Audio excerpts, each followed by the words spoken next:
Do you ever feel like you're working all day, drowning in endless tasks, and still struggling to grow your business to 7 or 8 figures? Well, what if I told you that if you worked less, your business would actually grow faster? I've helped countless 6, 7, and 8-figure entrepreneurs install a system inside their business that's not only giving them hours back every day, but the freedom to do what they want, when they want, without slowing down growth. So in this video, I'll show you that exact system so you can copy it and install it in your business to take back control, build a business that runs entirely without you and grows faster than you could imagine. To start, let me show you this graph, because most entrepreneurs fall into one of 2 categories and only one actually scales without the business depending on them. So the further you go along the x-axis, the more you're doing, to the point where you're doing everything, right? The higher up you go along the y-axis, the more output or results that you get. Now, you would think that if you're really far along here in the x-axis doing everything, you'd be really high up in the y-axis with huge results. But that's actually the mistake that creates the first type of business owner, because in reality, the further you are along the x-axis, the less your results are. But the second type of entrepreneur, and you can become this person at any moment, realizes that the less you do, the higher up in the y-axis you are. And the reason for that is because if you're doing everything, you're lacking certain skills, be it delegation, prioritization, systemization, and you're holding beliefs like I have to do everything myself, or nobody can do it as good as me, which is directly holding your business back. So let me show you the first step you can take to becoming the second type of business owner who gets insane results without their business relying entirely on them. And it starts with you listing out every single task that you do in your business. And then you have to remove yourself from those tasks, because quite simply, if you're doing all of them, you don't have the time or energy or focus to do the ones that actually matter well. Now, when I was running my ghostwriting agency about 4 years ago, I realized that there's only 2 ways to remove yourself from tasks. The first method isn't even about you. You just have to remove the task itself and stop doing it. So go through the big list of tasks that you've written down, and if a task does not directly, and I mean directly, grow the business or improve customer experience, just stop doing it. But obviously, there's going to be a lot of tasks which you can't eliminate, so that leaves you with option 2, which if you don't do this method, it's like running a 4-part relay race all by yourself. You know, you're meant to pass and hand over the baton at some point, but you can't, so you have to run the entire thing yourself. So you get tired, you get burnt out, whilst your competitors don't. So what you want to do here is delegate the rest of the tasks to other team members. And the more you delegate, the fewer tasks you do, the more your business runs and grows without you, because now each task has a dedicated owner who can do it better than you ever could when you're trying to juggle everything yourself.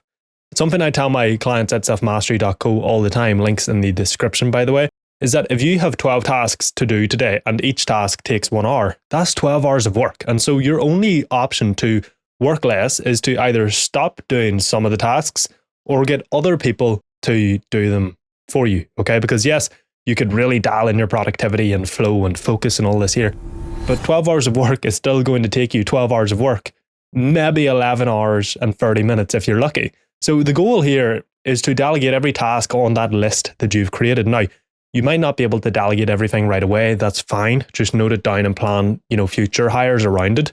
But look, there is a problem with delegation.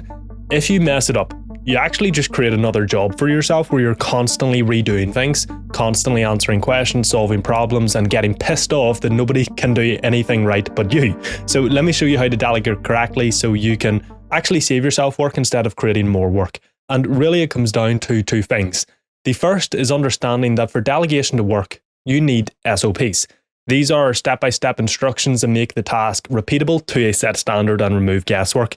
And if you want people to do things as well as you need good SOPs, which can take time to build. So what I'll do is I'll just give you the SOP AI that I created for my clients. You can get it through the link in the description below. How it works is you basically tell it what SOP to build. It'll ask you a few questions. You answer the questions, it creates the SOP, and now you can make a great SOP in 5 minutes instead of 30 minutes with a ton of overwhelm and confusion, okay? But even then, SOPs and delegation aren't a one-off thing. They're not going to be perfect straight away, because there's many things that we as business owners do when we're doing a task that we don't consciously realize this is how we do it. And inevitably, because you're not including those things, you're going to get asked questions about tasks, or things are not going to be done the way you exactly want them to be done straight off the bat. So instead of just, accepting that and always being bombarded with questions or pissed off at people doing things, every time a question is asked about a task, you update the SOP. And every time someone does something the wrong way, you update the SOP to ensure they do it the right way the next time.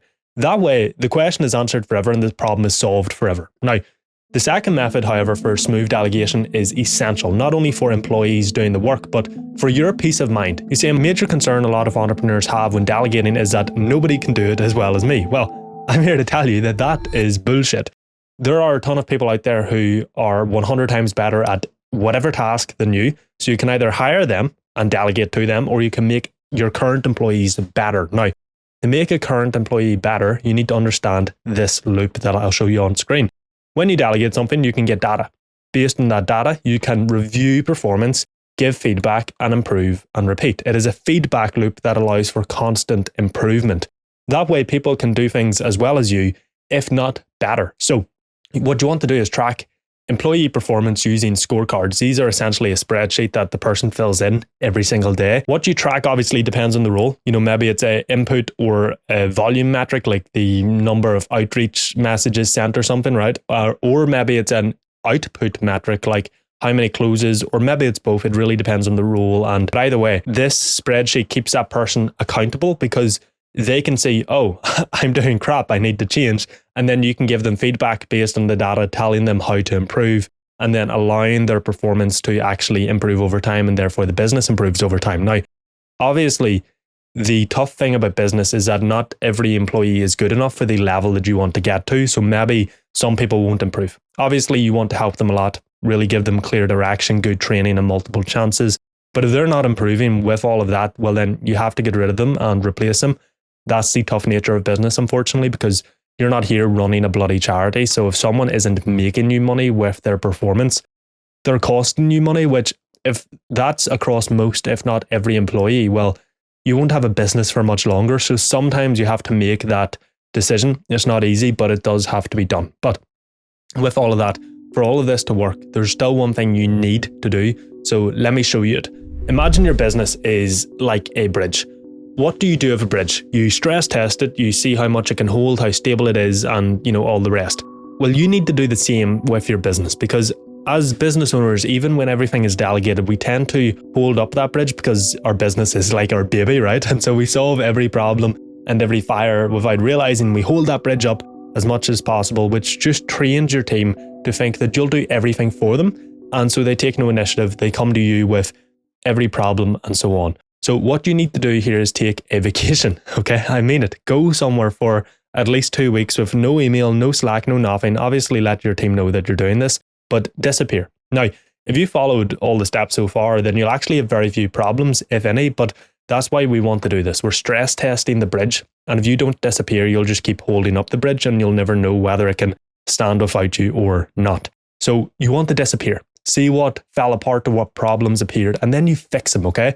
See, the thing about systems is that the only way to see if they work is to use them, get feedback, and then improve based on the feedback. So if you never actually deploy your systems fully and stop holding up that bridge, you'll never know what's broken in your business because you're basically masking every problem by holding up the bridge. When you step away, you get to see where things actually fall apart. And don't panic when you see problems. Problems are not bad things. Problems are great. They show us opportunities for improvement and how we can improve. For example, one of the really common things I see of my clients is that they map out, they've built a 7-figure business, 8-figure business, and they map out their business systems. And it turns out they do nothing for marketing. Like they do referrals, etc., and word of mouth, but you can incentivize that to encourage it, but you can't directly control it. And so they're like, oh, holy crap, how am I not doing marketing? And sometimes they freak out because they're like, oh, this is a major problem. I'm not doing marketing. But then I'm like, hey, if you built a 7 or 8-figure business with no marketing, imagine what you'll do when you build a marketing system, okay? So every problem is really an opportunity for improvement. And that's how you have to view this when you step away from your business and take a vacation. Any problems that come up when you come back, great. That shows you where the systems are weak and what needs improved.